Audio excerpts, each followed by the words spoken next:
Hello students, आप सभी का बालाजी परिवार में हार्दिक स्वागत अभिनंदन करती हूँ। आज का हमारा लेक्चर रहेगा ऊँट के ऊपर। ऊँट है हमारा क्या है, राज्य पशु है। और ऊँट को क्या बोला जाता है, रेगिस्तान का जहाज बोला जाता है ना। ऊँट को क्या बोलते हैं, रेगिस्तान का जहाज बोला जाता है। ये हमारा जो रेगिस्तानी इलाके हैं वहाँ के लिए बहुत महत्वपूर्ण पशु है जो ऊँट है हमारा, है ना। ऊँट के बारे में हम पढ़ते हैं। सबसे पहले ऊँट के हम प्रकार देखेंगे ना, ऊँट किस प्रकार के होते हैं। तो ऊँट जनरली दो प्रकार के पाए जाते हैं। दो प्रकार के कौन कौन से, एक तो होता है एक कुबड़ वाला ना, सिंगल हम्प जो होता है एक कुबड़ वाला, है ना। नॉर्मली अपने जो भारत में देखा जाए तो जो सिंगल हम्प वाले होते हैं वही पाए जाते हैं ना। भारत में बात करें हम सिर्फ लद्दाख में, कहाँ पे, लद्दाख में है वो दो कुबड़ वाला ऊँट पाया जाता है। जबकि हमारे भारत में बाकी जगह पे देखें तो एक कुबड़ वाला ऊँट पाया जाता है। अब हम बात करते हैं इसके नाम की, है ना। ये जो एक कुबड़ वाले ऊँट है उनको अरेबियन ऊँट कहा जाता है। कौन से ऊँट बोलते हैं, अरेबियन ऊँट। तो एक कुबड़ वाले ऊँट है उनको अरेबियन ऊँट बोला जाता है।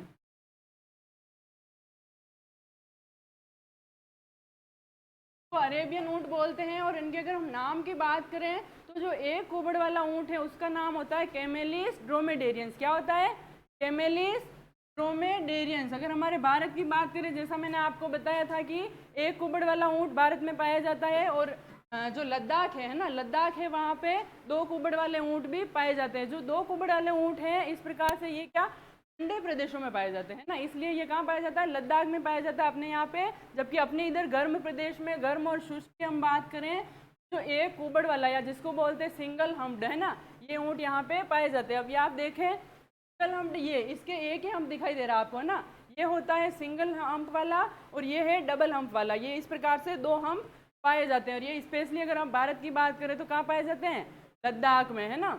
और अगर हम दो कुबड़ वाले ऊँट की हम बात करें कि दो कुबड़ वाले ऊँट का नाम क्या है, दो कुबड़ वाले ऊँट का नाम होता है कैमेलिस बैक्टीरियंस। क्या होता है, कैमेलिस बैक्टीरियंस। जो दो कुबड़ वाला ऊँट है उसका नाम होता है कैमेलिस बैक्टीरियंस, है ना। और इसको क्या बोलते हैं, एशियन ऊँट भी इनको बोलते हैं। एशियन ऊँट बोला जाता है जो दो कुबड़ वाले ऊँट है इनको। उसके बाद हम बात करेंगे तो हम क्या बोलते हैं, रेगिस्तान का जहाज। तो रेगिस्तान का जहाज इसको बोला जाता है क्योंकि आपको पता है रेगिस्तान में क्या होती है, बहुत अधिक रेत है ना। वहाँ पे जो इलाका है रेगिस्तानी इलाका, वहाँ पे बहुत अधिक रेत पाई जाती है। तो ये क्या है, इनके जो खुर इस प्रकार से बने हुए होते हैं कि इनके पाँव जो है ज़मीन में नहीं धंसते हैं ना, ज़मीन में कम धंसते हैं, ज़्यादा ज़मीन में नहीं धंसते हैं। तो ये आसानी से वहाँ पे चल सकते हैं, बोझा ढो सकते हैं, सवारी के लिए काम आते हैं ना। इस प्रकार से ये क्या है, रेगिस्तान का जहाज। और अगर राज्य पशु की हम बात करेंगे, ऊँट को राज्य पशु का दर्जा कब दिया गया, राज्य पशु का दर्जा ऊँट को 30 जून 2014 को दिया गया, है ना। कब दिया गया, 30 जून 2014 को। हमने बात की क्या, ये जो डबल हम्प्ड वाले होते हैं इनका ध्यान रखें आप, ये ठंडे प्रदेशों में पाए जाते हैं। कहाँ पाए जाते हैं, ठंडे प्रदेशों में। और स्पेशली अगर भारत में आप बात करें तो ये लद्दाख में पाए जाते हैं। ये ऊँट है वो भारत में लद्दाख में पाए जाते हैं। उसके बाद हम कुल की बात करें तो नाम से ही पता है ना, कुल का तो कैमल बोलते हैं ऊँट को हम। क्या हो जाएगा, कुल कैमेलिडी। क्या हो जाएगा, कैमेलिडी, इसका कुल है कैमेलिडी। उसके बाद क्रोमोसोम नंबर की बात करें तो ये होते हैं 74। कितने होते हैं, 74 क्रोमोसोम ऊँट में होते हैं। उसके बाद अगर दांत की बात की जाए तो ऊँट 34 दांत होते हैं। कितने होते हैं, 34 दांत ऊँट में होते हैं।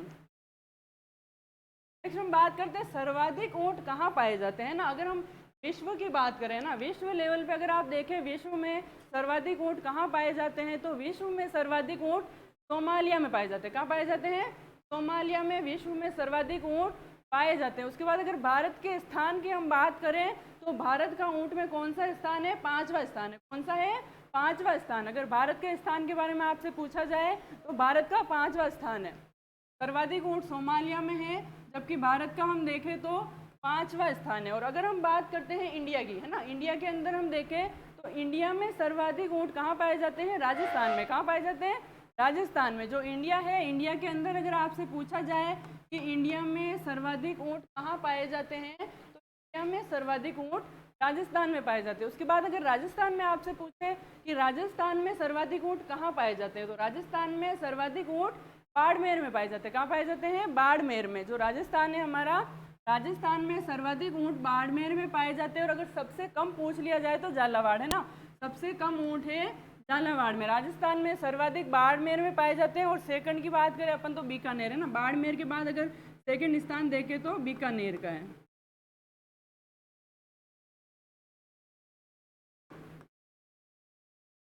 पहला स्थान है बाड़मेर का और उसके बाद सेकंड किसका है, बीकानेर का है ना। राजस्थान में पूछा जाए आपसे, फर्स्ट रैंक आती है बाड़मेर की और सेकंड आती है बीकानेर की। और अगर आपको सबसे कम पूछ लिया जाए ना, कभी कभी है तो वो है झालावाड़ के अंदर। सबसे कम ऊँट राजस्थान में झालावाड़ के अंदर पाए जाते हैं।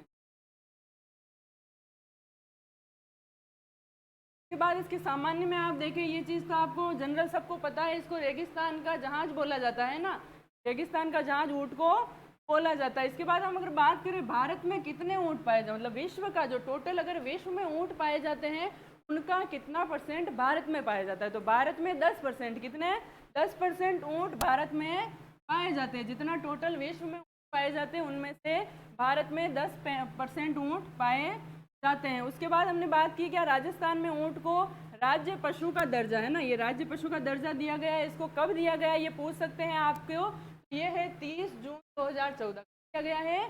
30 जून 2014 को राज्य पशु का दर्जा ऊँट को दिया गया है। नेक्स्ट हम, ये आपको पता होगा जनरल चीज़ है, ऊँट क्या करता है, बहुत दिनों तक बिना पानी पिए रह सकता है ना, ये ऊँट की विशेषता होती है। ऊँट बहुत दिनों यानी कि लगभग आप देखें 7 दिन है ना, कभी कभी 10 दिन भी, लेकिन नॉर्मली अगर हम बात करें तो 7 दिन तक ऊँट बिना पानी पिए रह सकता है। वो एक बार में इतना पानी पी लेता है कि 6-7 दिन तक उसको पानी की ज़रूरत नहीं पड़ती है। तो ये क्या होता है कि जो ऊँट का कुबड़ होता है उसमें वसीय अम्ल पाए जाते हैं ना, वसीय जो अम्ल होते हैं उनकी वजह से वहाँ से जो उसको पानी की कमी महसूस नहीं होती है, वो इकट्ठा पानी पी लेता है। इकट्ठा कितना, 28 से 36 लीटर प्रतिदिन है ना।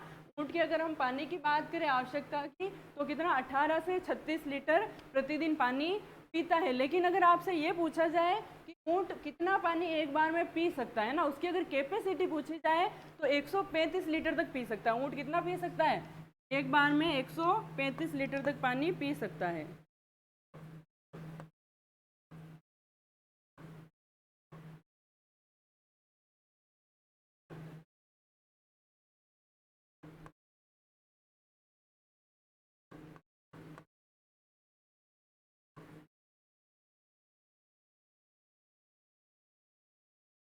नॉर्मल आवश्यकता है ऊँट को एक दिन में 18 से 36 लीटर जनरली ऊँट पानी पीता है।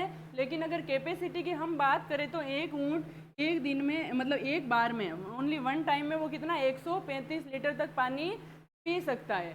तो हमने बात की ऊँट के कुबड़ में क्या, वसीय अम्ल पाए जाते हैं ना, वसीय अम्ल पाए जाते हैं, जिससे क्या होता है ये लंबे समय तक बिना पानी पिए रह सकता है, लगभग 7 दिन है ना। 7 दिन तक ऊँट अगर पानी नहीं पिएगा तो भी वो रह सकता है। उसके बाद अगर आपको ये पूछा जाए भाई ऊँट कितना पानी पीता है पर डे, उसकी आवश्यकता पूछी जाए तो 18 से 36 लीटर ये पीता है ना नॉर्मली। और अगर ऊँट एक बार में कितना पी सकता है ना, अगर उसकी कैपेसिटी आपसे पूछी जाए तो वो 135 लीटर तक पी सकता है ना। अगर हम बात करते हैं कि भारत में ऊँट कहाँ कहाँ पाए जाते हैं, तो नॉर्मली आप सब जानते हैं कहाँ कहाँ, राजस्थान, गुजरात, पंजाब, हरियाणा, इधर पाए जाते हैं ना, इस वाले एरिया में ऊँट पाए जाते हैं। राजस्थान, गुजरात, पंजाब, हरियाणा, मेनली यहाँ पे ऊँट पाए जाते हैं। बाद अगर हम बात करते हैं आयु की, प्रजनन योग्य आयु है ना, मादा और नर की प्रजनन योग्य आयु के बारे में अगर बात करें तो जो मादा होती है उसकी प्रजनन योग्य आयु होती है 3 से 4 वर्ष। कितनी होती है, 3 से 4 वर्ष। जबकि जो नर ऊँट होता है, नर की उम्र होती है 5 से 6 वर्ष है ना।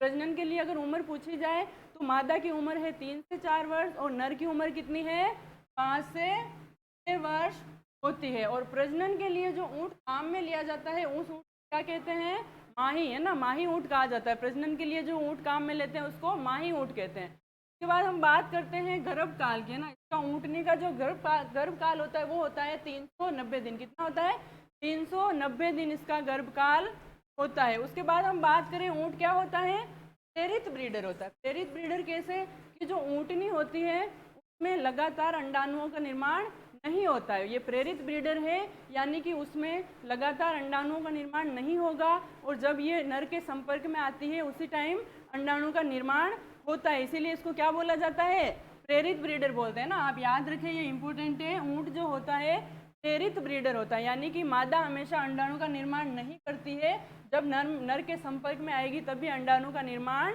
होगा। उसके बाद हम बात करते हैं मादा का गर्भाशय टी आकार का होता है ना, इसका जो मादा का गर्भाशय है वो टी आकार का होता है। उसके बाद हम बात करते हैं ऊँट क्या है, सीजनल ब्रीडर। सीजनल ब्रीडर मतलब सीजन में इसका फिक्स सीजन होता है, ज़्यादातर, नॉर्मली तो होता है लेकिन ज़्यादातर ब्रीडिंग कब होती है, नवंबर से मार्च के अंदर, है ना। नॉर्मली इसके मतलब जो है सीजन होता है, स्पेशली ब्रीडिंग भी उसी सीजन में होती है और फिर काविंग भी उसी सीजन के हिसाब से होती है। ये जो इसका प्रजनन का टाइम होता है वो होता है नवंबर से मार्च। क्या होता है, नवंबर से मार्च। ये सीजनल ब्रीडर है और इसका नॉर्मली अगर आपको टाइम पूछे प्रजनन का तो नॉर्मल टाइम कौन सा है, नवंबर से मार्च इसका प्रजनन का टाइम होता है। जबकि अगर हम बच्चा देने की या काविंग की बात करते हैं तो वो होता है दिसंबर से मार्च। कब होता है, दिसंबर से मार्च। तो आप ये याद रखें कि इसका जो है प्रजनन का टाइम पूछा आपसे ऊँट का, क्योंकि ये सीजनल ब्रीडर है। पहली बात तो आप ध्यान रखें सीजनल ब्रीडर है ना, तो इसका प्रजनन का टाइम है नवंबर से मार्च। उसके बाद बच्चा देने का समय अगर बात करें तो ये है दिसंबर से मार्च, है ना, बच्चा देने का समय दिसंबर से मार्च। और अगर ऊँट की औसत आयु, क्या औसत आयु कितनी है, ये भी कभी कभी पूछ लिया जाता है। औसत आयु होती है इसकी 40 वर्ष की होती है, ऊँट की औसत आयु होती है 40 वर्ष। उसके बाद हम बात करें एक ऊँट अपने शरीर भार का कितना वजन उठा सकता है, ये भी आपसे कभी कभी पूछ लेते हैं कि 40% तक वजन उठा सकता है। ऊँट का जो शरीर भार है उसका 40% वो उठा सकता है ना, ये ध्यान में रखें जनरल में। उसके बाद खर्च की बात करें तो आपको जैसे पहले भी बताया था, जो ऊँट के आहार के ऊपर अधिक खर्च होता है, कितना होता है, 60 से 70% है ना। जो ऊँट के आहार पे अगर खर्च की बात करें तो सर्वाधिक खर्च होता है कितना, 60 से 70%। टोटल खर्च में से 70% जो खर्च है वो किस पे, आहार पे हो जाता है ना। ऊँट के आहार पे 70% खर्च होता है। उसके बाद हम बात करते हैं ऊँट के आहार में नमक भी दिया जाता है ना, ज़रूरी होता है, ऊँट को दिया जाता है। कितना दिया जाता है ये पूछते हैं तो 75 से 150 ग्राम तक, है ना, इसकी लिमिट है। 75 से 150 ग्राम उसको आहार में नमक देना चाहिए। उसके बाद है ऊँट की लार में क्या पाए जाते हैं, बाइकार्बोनेट आयन और फॉस्फेट आयन। क्या क्या पाए जाते हैं, ऊँट की लार में बाइकार्बोनेट आयन और फॉस्फेट आयन की लार में उपस्थित होते हैं। बाद हम बात करें ऊँट प्रतिदिन कितनी लार बनाता है, तो लगभग 100 से 180 लीटर तक लार ऊँट में प्रतिदिन बनती है। और वो जो लार होती है कैसी प्रकृति, अगर पूछा है आपसे कैसी होती है, क्षारीय प्रकृति, है ना, क्षारीय प्रकृति उसकी होती है। अगर पीएच की बात करें तो लगभग उसका होता है 8 से 9% पीएच होता है। तो क्या है, ऊँट के आहार में नमक दिया जाता है 75 से 150 ग्राम। उसके बाद इसकी लार की हम बात करें तो इसमें क्या क्या पाया जाता है, बाइकार्बोनेट आयन और फॉस्फेट आयन, है ना, बाइकार्बोनेट आयन और फॉस्फेट आयन ऊँट की लार में उपस्थित होते हैं। उसके बाद ऊँट के मुंह में जो लार बनती है, अगर आपसे ये कि कितनी बनती है तो 180 लीटर तक लगभग लार ऊँट के मुंह में प्रतिदिन बनती है। और इसकी प्रकृति पूछी जा सकती है आपसे, तो ये ध्यान में रखें, ऊँट की लार की प्रकृति क्षारीय होती है। एक ऊँट 8 घंटे में कितना हेक्टेयर तक मतलब खेत जोत सकता है, तो ये हेक्टेयर कितना है, 0.5 टू 0.6 हेक्टेयर तक एक दिन में जोत सकता है। उसके बाद अगर हम देखें ऊँट में 8 घंटे ऊर्जा जनरेट होती है, तो ऊर्जा जनरेट होती है 8 घंटे 1 HP, कितनी, 1 HP ऊर्जा ऊँट में एक दिन में 8 घंटे में जनरेट होती है। उसके बाद हम बात करते हैं ऊँट के दूध के बारे में, है ना। उसका जो दूध होता है वो क्या होता है, खारा होता है ना। कैसा होता है, ऊँट का दूध खारा होता है। और उसकी हम विशेषता की बात करें तो ऊँट का दूध बहुत अधिक उपयोगी, उसमें क्या पाया जाता है, इंसुलिन पाया जाता है। क्या पाया जाता है, सर्वाधिक इंसुलिन ऊँट के दूध में पाया जाता है, जो कि जो मधुमेह वगैरह जो रोग होते हैं उनमें बहुत ज़्यादा उपयोगी होता है। लेकिन इसकी प्रकृति की हम बात करते हैं तो ये होता है क्षारीय प्रकृति का। जो ऊँट का दूध होता है वो क्षारीय प्रकृति का होता है। तो इसका अगर हम दही जमाएंगे, उसको गर्म करेंगे, दही जमाएंगे तो वो नहीं बन पाता है ना, दही वगैरह बनाना मुश्किल होता है। जो ऊँट का दूध है उससे दही वगैरह बनाना मुश्किल होता है। ये दूध खारा होता है, ये आप ध्यान रखें ना, दूध खारा होता है। और ऊँट के दूध में विटामिन सी भी अधिक पाया जाता है ना। विटामिन सी अधिक मात्रा में कौन से दूध में पाया जाता है, ऊँट के दूध में विटामिन सी पाया जाता है। ऊँट के दूध का ये मधुमेह रोग का आप इम्पोर्टेंट ध्यान में रखें, क्या होता है, इंसुलिन पाया जाता है। और ऊँट का दूध है मधुमेह रोगियों के लिए बहुत अधिक उपयोगी होता है, लाभदायक होता है। तो इसमें आप ये ध्यान रखें, थोड़ा ये देख ले कि भाई इतने हेक्टेयर ज़मीन जोत सकता है।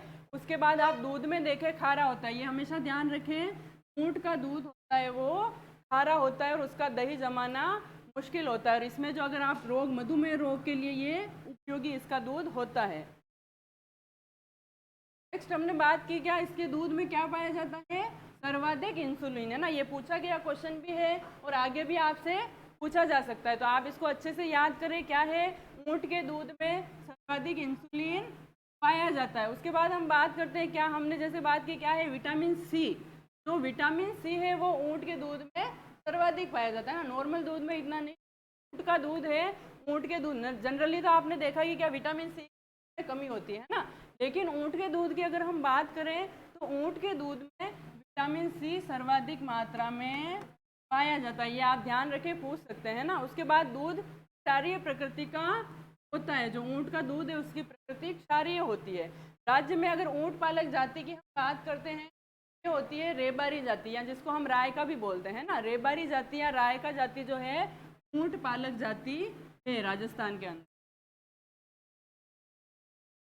के बाद अगर हम बात करें तो जो ऊँट है उसको 5 साल से पहले, यानी जो 5 साल का मतलब ऊँट नहीं, उसको बहुत ज़्यादा कठिन परिश्रम नहीं करवाना चाहिए, है ना।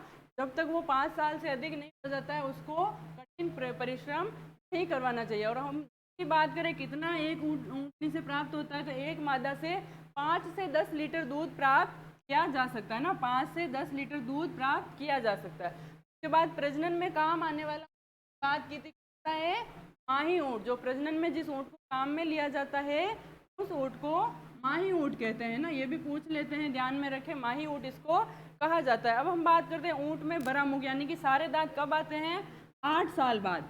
जो बड़ा मुख है ऊँट में वो 8 साल बाद होता है। बाद हम बात करते हैं ऊँट के बच्चे में क्या होता है, जब वो 2-3 माह का होता है तो बाल होते हैं वो सारे उतर के और क्या नए बाल आ जाते हैं ना।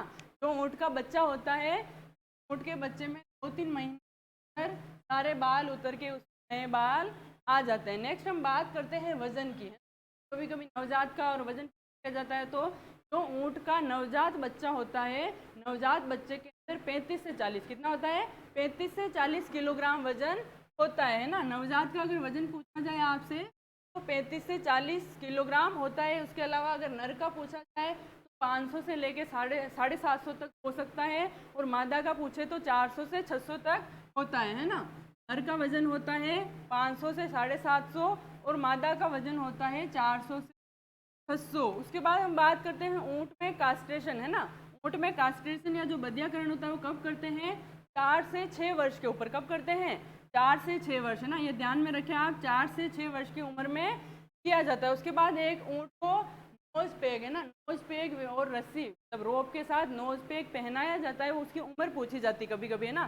क्या आप ध्यान रखें, 2 साल की उम्र पे नोज पेग और रस्सी उसको पहनाई जाती है। उसके बाद हम बात करें बच्चा होता है ऊँट का, को टोडिया बोला जाता है। क्या बोला जाता है, टोडिया। इस टोडिया के लिए हमारे राजस्थान में राजस्थान ऊँट विकास योजना शुरू की योजना, राजस्थान ऊँट विकास योजना वो की गई थी शुरू अक्टूबर 2016 में। कब की गई है, अक्टूबर 2016 में। इस योजना का मेन उद्देश्य क्या है, योजना में जो ऊँट मतलब नवजात जो बच्चा होता है या ऊँटनी का जो ऊँटनी काविंग होती है उस टाइम उसको जो उसका पालक जो होता है उसको कितनी 10,000 की आर्थिक सहायता दी जाती है। कितनी दी जाती है, 10,000 की आर्थिक सहायता।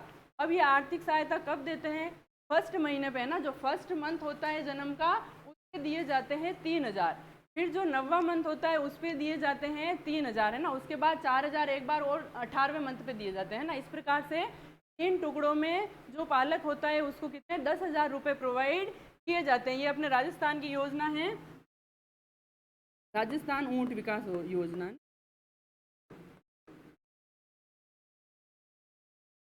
राजस्थान ऊँट विकास योजना।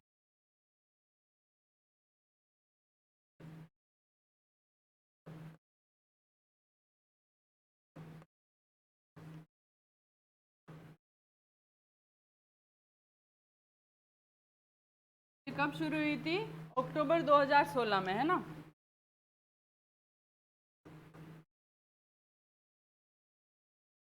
आर्थिक सहायता जो बच्चा है टोडिया के जन्म पर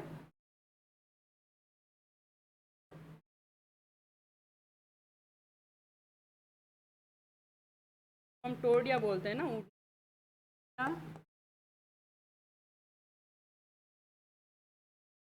के जन्म पर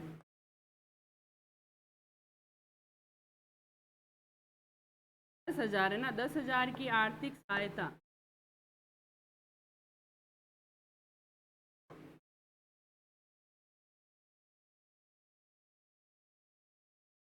आती है। तो राजस्थान ऊँट विकास योजना है, इसका आपसे पूछा जाए कब स्टार्ट हुई, तो ये अक्टूबर 2016 में स्टार्ट की गई। और जो ऊँटनी का बच्चा या जो टोडिया होता है, जिसको हम टोडिया बोलते हैं, उसके जन्म पे कितने 10,000 रुपये दिए जाते हैं। और ये 10,000 की हम किस्तों की बात करें तो फर्स्ट मंथ पे, पहले महीने पे, दूसरे महीने,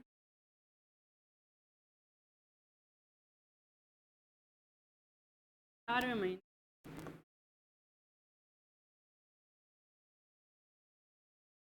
फर्स्ट मंथ पे दी जाती है किस्त, वो होती है 3,000 है ना।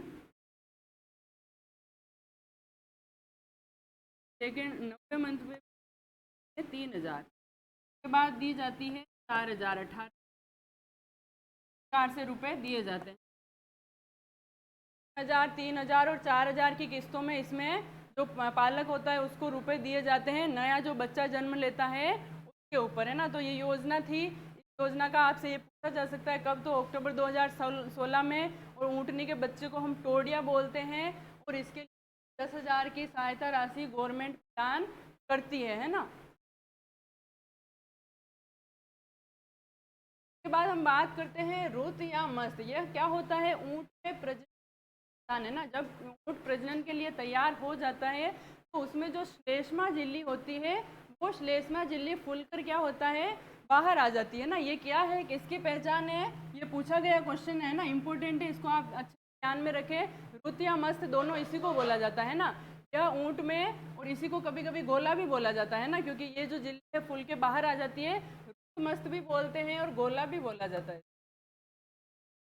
तो है ना, ये क्या होता है, इसमें प्रजनन की पहचान होती है। ऊँट में प्रजनन की पहचान है, जब वह तैयार हो जाता है प्रजनन के लिए तो उसमें झिल्ली होती है, वो फूल कर बाहर आ जाती है। इसी को हम क्या कहते हैं, रूत, मस्त या गोला इसको कहा जाता है। इसके बाद हम बात करते हैं ऊँट की प्रमुख जो नस्लें, नस्लों के बारे में, है ना। सबसे फर्स्ट हम देखते हैं बीकानेरी नस्ल। कौन सी, बीकानेरी नस्ल। बीकानेरी नस्ल है, उसकी अगर हम उत्पत्ति की बात करें तो बीकानेरी की उत्पत्ति है बीकानेर क्षेत्र, है ना, नाम से ही पता है बीकानेरी की उत्पत्ति होती है बीकानेर क्षेत्र। और ये हम देखें, ये क्या विश्व सबसे सुंदर नस्ल है ना, जो बीकानेरी नस्ल है। अगर आपसे सुंदर नस्ल के बारे में पूछा जाए तो सबसे सुंदर नस्ल कौन सी है, बीकानेरी सबसे सुंदर नस्ल होती है ना। इसका उत्पत्ति क्षेत्र है बीकानेर, ये सबसे सुंदर नस्ल है और सबसे ऊंची नस्ल भी है ना, बीकानेरी नस्ल है। अगर ऊंचाई की भी हम बात करें तो सबसे ऊंची नस्ल कौन सी है, बीकानेरी नस्ल है। उसके बाद हम बात करें एक इसकी विशेषता की, जो बीकानेरी है इसमें क्या है, जो जहाँ पे इसकी खोपड़ी खत्म होती है वहाँ पे एक स्टॉप पाया जाता है ना, ये इसकी विशेषता है। तो हम देखें विश्व में बीकानेरी नस्ल, ये इंपॉर्टेंट है, ध्यान में रखें आप। अगर आपसे पूछा जाए विश्व में बीकानेरी नस्ल मतलब ऊँट की कौन सी नस्ल सबसे सुंदर मानी जाती है ना, विश्व में कौन सी नस्ल सबसे सुंदर मानते हैं तो कौन सी है, बीकानेरी नस्ल विश्व में सबसे सुंदर नस्ल है। उसके बाद हम इसकी बात करें क्या क्या इसके काम है, तो ये सवारी के लिए, भारवाहक और कृषि कार्यों के लिए मानी जाती है ना। सवारी के लिए, भारवाहक के लिए और अपने जो कृषि कार्य है उन सब के लिए अच्छी नस्ल कौन सी मानी, बीकानेरी नस्ल को अच्छा माना जाता है। अब ये सबसे ऊंची नस्ल है। अगर इसकी ऊंचाई आपसे पूछी जाए तो 10 से 12 फीट कितनी होती है, 10 से 12 फीट जो आपको दिखाई दे रहा है ना, ऊंचा बहुत मतलब ऊंचाई होती है। नॉर्मल जो ऊँट होते हैं इससे थोड़ी इसकी ऊंचाई अधिक होती है। क्या है, सबसे ऊंची ऊंचाई वाली ये नस्ल मानी जाती है। ये ऊंचाई आप ध्यान में रखें कितनी, 10 से 12, तो ये आप ध्यान में रखें, सबसे सुंदर है। और इसको सवारी, भारवाहक या कृषि कार्यों के लिए उपयोग में लिया जाता है। और इसकी ऊंचाई अगर हम बात करें 10 से 12 फीट ऊंचाई इसकी होती है। और ये इसकी विशेषता है, ये सबसे ऊंची है नस्ल है ना, सबसे ऊंची नस्ल है बीकानेरी नस्ल। उसके बाद इसके जैसे हमने बात की क्या, ललाट के ऊपर की खत्म होती वहाँ पे एक स्टॉप पाया जाता है, मतलब खड्डा पाया जाता है। इस खड्डे को क्या बोला जाता है? स्टॉप बोला जाता है। ये इसी में पाया जाता है ना, इसलिए इसकी विशेषता है बीकानेरी के अंदर ही पाया जाता है ये खड्डा, जो इसको हम बोलते हैं स्टॉप। स्टॉप के बारे में अगर आपसे पूछ सकते हैं कि भाई स्टॉप कौन सी नस्ल पाया जाता है, किस विशेषता है, तो ये किसकी है? बीकानेरी की। किसकी है? बीकानेरी की। बाद ये अगर बीकानेरी किस का क्रॉस है तो ये सिंध बलूची है ना, और बलूची का क्रॉस है बीकानेरी। एक हम बात करते हैं इसकी मान्यता प्राप्त नस्लें, जो ऐड कर लें आप, ये मान्यता प्राप्त नस्लें कितनी है?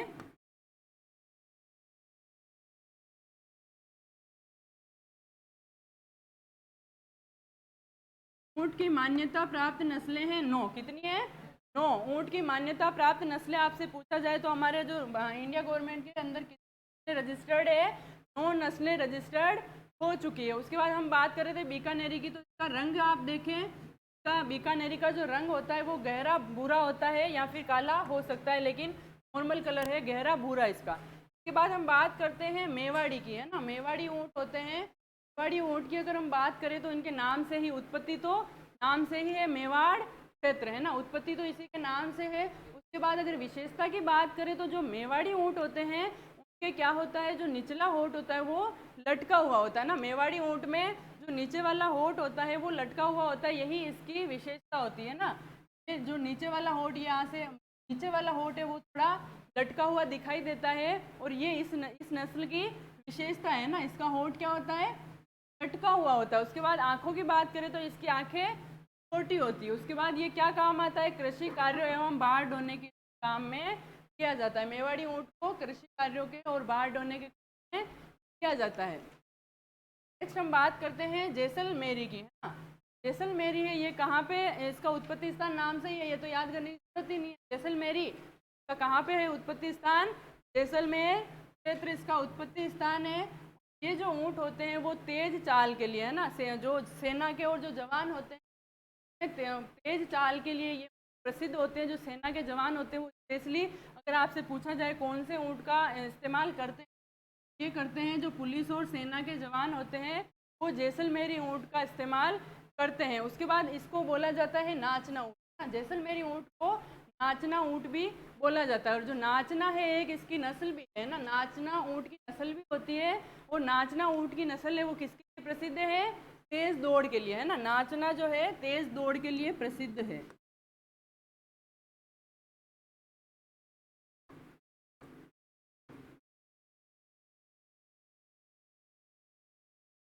तेज दौड़ के लिए विश्व प्रसिद्ध है ना, तेज दौड़ के लिए।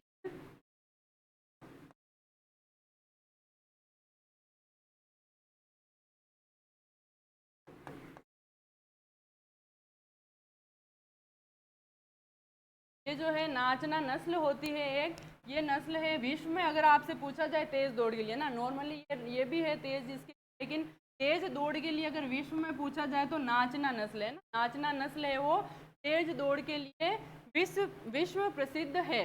उसके बाद हम बात करते हैं इसको, क्या ये जैसलमेरी ऊँट एक मतवाली चाल के लिए भी, मतलब इसकी चाल के लिए मतवाली चाल भी बोला जाता है ना। कभी कभी पूछ सकते हैं ये कि मतवाली चाल है ना, इसी के लिए यूज होता है ये वर्ड।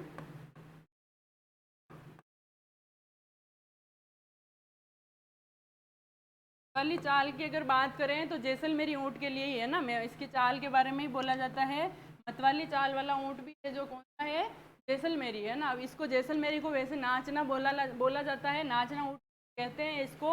और नाचना नस्ल अलग होती है। नस्ल की बात करें, नाचना नस्ल को विश्व के अंदर तेज दौड़ के लिए प्रसिद्ध नस्ल है।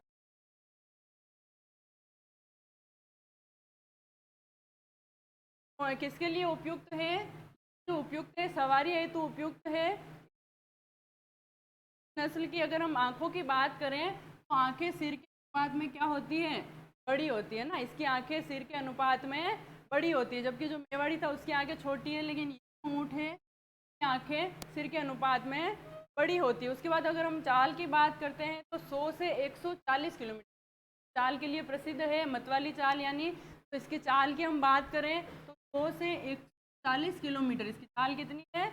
यह ऊँट एक दिन में 100 से 140 किलो, मतलब प्रति साल से ये चलता है 100 से 140 किलोमीटर। इसके बाद हम बात करते हैं ये क्या, हल्का भूरा। इसका रंग की हम बात करें तो हल्का भूरा होता है। एक और किस्म होती, नस्ल होती है ऊँट की गोमत। कौन सी होती है?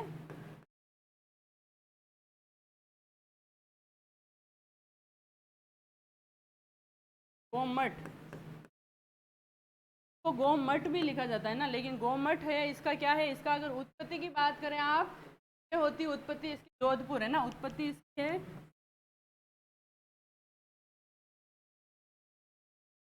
उत्पत्ति की हम बात करें तो जोधपुर है। गोमट है वो ऊँट की ही नस्ल है, इतना ज़्यादा इसके बारे में आपको कुछ ध्यान में नहीं रखना। नस्ल किसकी है तो ऊँट की है, और किसके कहाँ पे है, ये जोधपुर में है ना, जोधपुर के। इसकी उत्पत्ति की हम बात करें तो जोधपुर। गोमट है उसकी उत्पत्ति अगर आपसे पूछे, और ये अच्छी भारवाहक नस्ल है ना, तो गोमट है वो भारवाहक नस्ल है।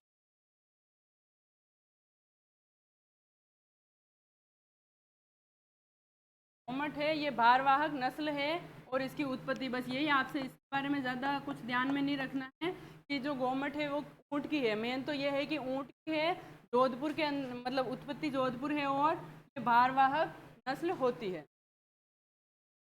नेक्स्ट हम बात करते हैं ऊँट के आहार के बारे में ना, का आहार प्रबंधन कैसे कैसे होता है। तो ये आप देखें, 1 वर्ष से कम अगर ऊँट है तो उसको भूसा, इसको क्या क्या दिया जाता है, इनको भूसा, अनाज और नमक है ना, भूसा, अनाज, नमक दिया जाता है। इसमें अगर आप देखें, अगर ऊँट की उम्र है 1 वर्ष से कम तो उसको भूसा दिया जाएगा 2 केजी। कितना? 2 केजी उसको भूसा दिया जाता है। 1 वर्ष से कम उम्र पे भूसा दिया जाता है 2 केजी, और अनाज की बात करें तो 0.5 केजी। कितना? 0.5। और नमक की बात की जाए तो ये दिया जाता है 15 ग्राम। 15 ग्राम नमक 1 वर्ष से कम उम्र वाले ऊँट को दिया जाता है। उसके बाद हम बात करते हैं 1 से 2 वर्ष। कितनी? 1 से 2 वर्ष की अगर बात की जाए तो ये इसमें भूसा दिया जाता है 4 केजी है ना, 2, 4, 6, 8, 10, ऐसे आप इसको याद रखें, फिर इस प्रकार से बन जाएगा ना, 2, 4, 6, 8, 10, इसमें बन रहा है 0.5, 1, 1.5, 2, ऐसे है ना, ये रिलेट है एक दूसरे से। तो आप इसको अच्छे से याद कर लें, और इनको बस क्रम ध्यान में रखिएगा। 1 से 2 वर्ष वाले की हमने बात की, भूसा दिया जाता है 4 केजी। दिया जाता है 4 केजी। उसके बाद अगर अनाज और दाना की बात करें तो अनाज और दाना दिया जाता है 1 केजी। जो 1 से 2 वर्ष का ऊँट है तो अनाज दिया जाता है 1 केजी, और नमक दिया जाता है 25 ग्राम। उसके बाद हम बात करते हैं 2 से 3 वर्ष वाले। 2 से 3 वर्ष वाले को भूसा दिया जाएगा 6 केजी। 6 केजी उसको भूसा दिया जाएगा, 1.5 केजी अनाज दिया जाएगा, और 35 ग्राम इसको नमक दिया जाता है। उसके बाद 3 वर्ष से अधिक की अगर हम बात करते हैं, 3 वर्ष से अधिक वाले को भूसा दिया जाता है 8 केजी, और अनाज और दाना दिया जाता है 2 केजी, और नमक दिया जाता है 45 ग्राम। बस सांड है तो अगर हम बात करते हैं, सांड ऊँट जो होता है उसके लिए ज़रूरत होती है भूसे की 10 केजी, और जो अनाज है उसकी 2.5, और नमक है उसकी 50 ग्राम है ना। ये ऊँट की जो नॉर्मल आवश्यकता है आहार प्रबंधन इंडेक्स आपको अच्छे से याद करनी है ना। इसमें किस किस वर्ष पे कितना कितना दिया जाना चाहिए, ये रिकमेंडेशन है उसके लिए। नेक्स्ट हम देखते हैं टेल कोकिंग है ना, इम्पोर्टेंट टर्म है ये टेल कोकिंग। ये क्या होता है, जो गर्भवती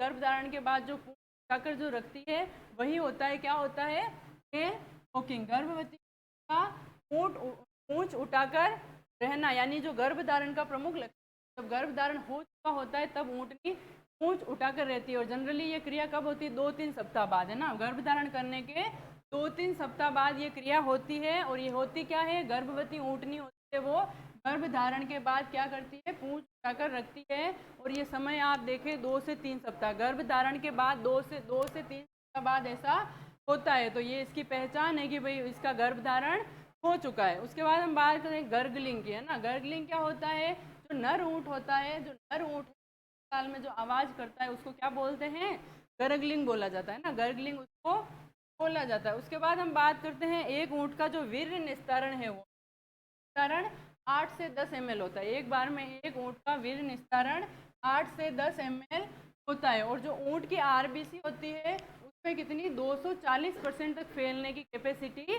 होती है। जो नॉर्मल एनिमल्स होते हैं उनमें कम होती है, लेकिन ऊँट की जो आरबीसी है वो 240% तक होती है। उसके बाद हम बात करें इसके नेशनल रिसर्च सेंटर है ना, तो ऊँट का national research centre on camel जो है कहाँ पे है, ये आप सभी जानते हैं कहाँ पे, जोहड़बीड़ बीकानेर में है ना, ये ध्यान में रखना है। National research centre on camel कहाँ पे है, जोहड़बीड़ बीकानेर के अंदर। उसके बाद हम बात करते हैं वंडरिंग की। वंडरिंग क्या होता है, जो मादा होती है, मादा ऊँट का मध्यकाल में आवाज़ करना क्या कहलाता है, वंडरिंग कहलाता है ना। मादा जो होती है उसका मध्यकाल के अंदर आवाज़ करना वंडरिंग कहलाता है। एक होता है जो ऊँट का शरीर होता है, ऊँट पे मोटी जो बालों की परत पाई जाती है वो कुचालक का कार्य करती है, कुचालक का कार्य करती है।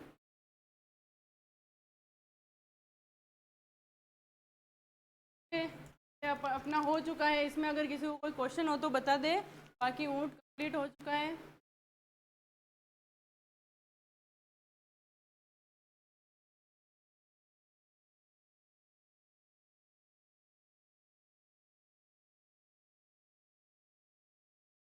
आप सभी का बहुत बहुत धन्यवाद।